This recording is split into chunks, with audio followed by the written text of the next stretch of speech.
Daniel. Daniel. Daniel.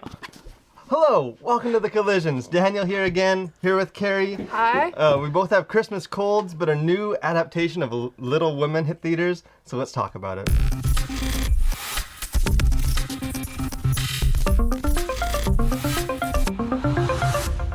So, Little Women, this is a book, we were both English majors, so Carrie was a good English major and read the book. I was the other kind of English major, and So I told him about a book. Yeah, that I watched the movie and then asked her questions about it to write my essay in. But a little bit, so we've both seen kind of the last, or I guess there's been a bunch of adaptations, but the last kind of main theatrical one. So we both knew the story going in, kind of a classic story that probably a lot of you guys are familiar with as well. So what did you think? Was it a worthy entry? Yeah, I was kind of nervous to see it because this is a book that I've loved for a very long time. I think the first time I read it was when I was 16, and I'll let you guys guess how long ago that was. And I actually really liked I think it was the remake before this one that had Kirsten Dunst and Winona Ryder. I really liked that one. And so I think going into it, I was wondering if this one was actually necessary or if it's just part of the remake craze that's been going on. But I actually really liked it. Yeah, and I actually, this is one that I wasn't necessarily planning to even do a review on the Collision for, but Carrie weaseled into it and dragged me to the theater. My wife came with us, and I actually really enjoyed this movie as well. I'm not ashamed to admit that I really, maybe even out of the three of us, I probably maybe enjoyed this movie the most. Yeah, well, you're the least familiar with the story going into it. I think the story itself is probably familiar, so we don't need to, go over, recap plot stuff. But what stood out about this movie? What were some of the stuff that you kind of liked about this version of Little Woman? I think they captured a lot of the same feel as the book and the other originals. But it was interesting because I feel like they took a fresh take on it just by some of the stuff they did with the chronology. Yeah, and that was one of the things that, because they kind of, like the book and then the earlier adaptations, correct me if I'm wrong, they tell kind of straightforward, the Little Women, the sisters are young kids, and they kind of follows their upbringing to, and ends with them all as adults, where the movie kind of, the placement of it's almost like flashbacks, where it actually starts, it opens when they're adults, kind of almost the end of the original. So it gives away a lot of the ending right at the beginning if you're not familiar with the story. Yeah, and I was kind of surprised at first. I was like, oh, how are they going to do this? And they kind of treat the childhood of the sisters as like flashbacks, kind of memories. I don't know if you know, even the way that the scenes are filmed, there's kind of like a more kind of calmer kind of coloring to it. It's kind of more dreamlike, more idyllic, which kind of clues you into that this is sort of the memories of them. Yeah. Kind of a happier time. But I thought it was an effective way to do it. How did it work for you? I mean, I'm an English major and I love classic literature, and so part of me, anytime that they do anything different than the book is like, well, that's not the way it's supposed to be. But what I liked about it was an interesting new take on it, but they didn't actually change a lot. There was a few things near the end, but for the most part, I feel like it was a pretty true adaptation. But I think I hate to admit it, but in some ways, the way they structured it almost made the story feel more natural. And some of this stuff, the way it ends in the book that was kind of abrupt and unexpected, seemed to make more sense. They had some good parallelism. And yeah, it opened up a lot of kind of interesting, just kind of narratively, kind of like they could make more direct connections to some of the stuff that happened in their childhood and kind of how that paid off later. Which, to me, again, I'm not as diehard of a Little Woman fan, but to me, it just made it sort of more interesting because you could, they were trying to, some of the lessons that they were learning or some of the difficulties that they faced later in life, they kind of tie it back to an earlier time. And they, even with, they do some interesting stuff with even the transitions to it where, like, it's Christmas as an adult and the kind of the creative ways that they that they use to tie it back, to Christmas as a Yeah, child. and I think another thing about going back and forth is it kind of kept the mood from ever being too somber for too long. Like, a lot of the stuff from their adulthood is more serious issues and kind of heavier themes, and a lot of the stuff from their childhood is more lighthearted. So I think that the overall tone with them going back and forth like that, Yeah, I think it made it more enjoyable. Because in some ways this is a sad story.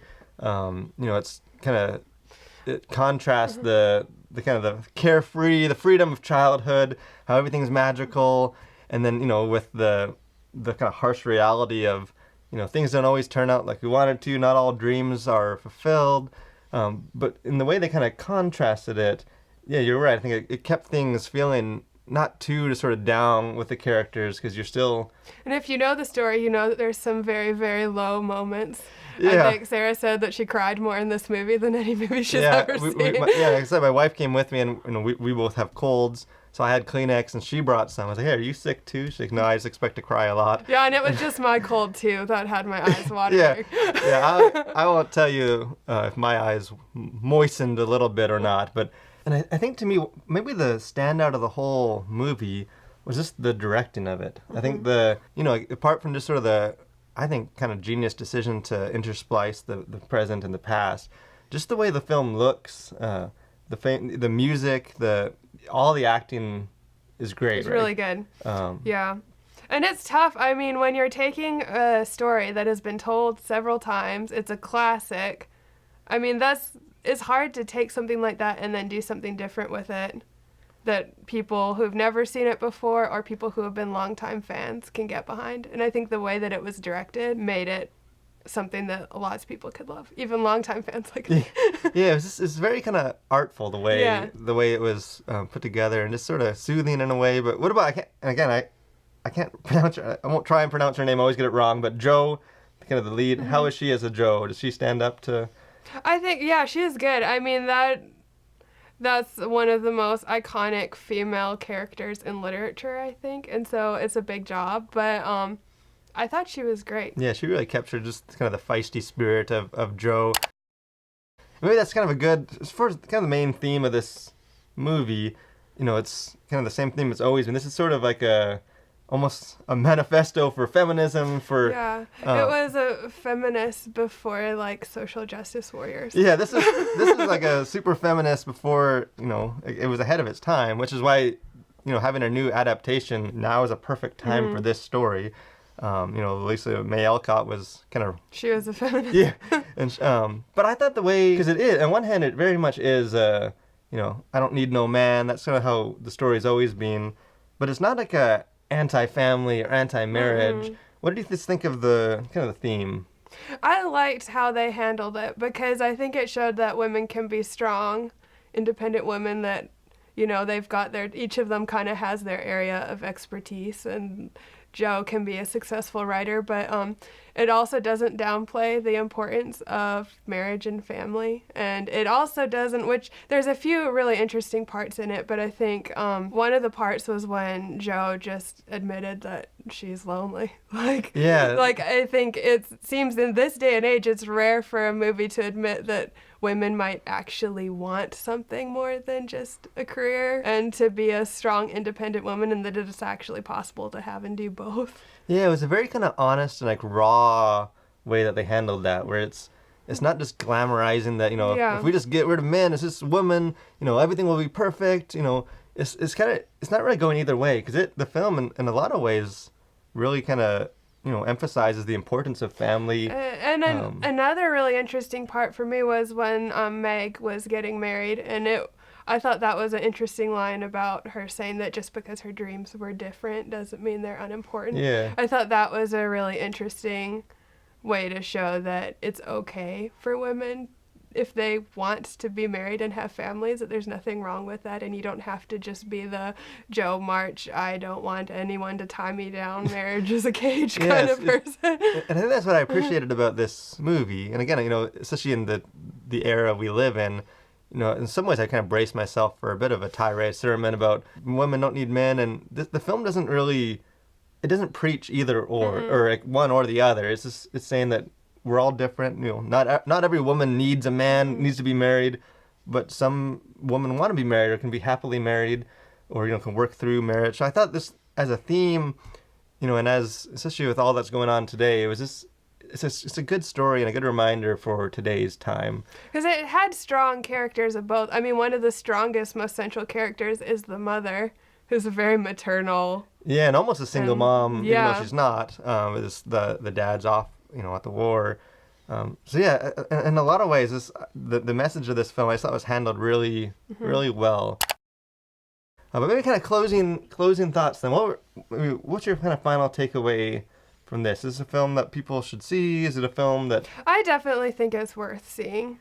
I think it was nice to see it in the theater. I think you don't necessarily have to see it. It's not the type that needs to be on like a massive IMAX screen or something. But I don't regret spending the money to go see it.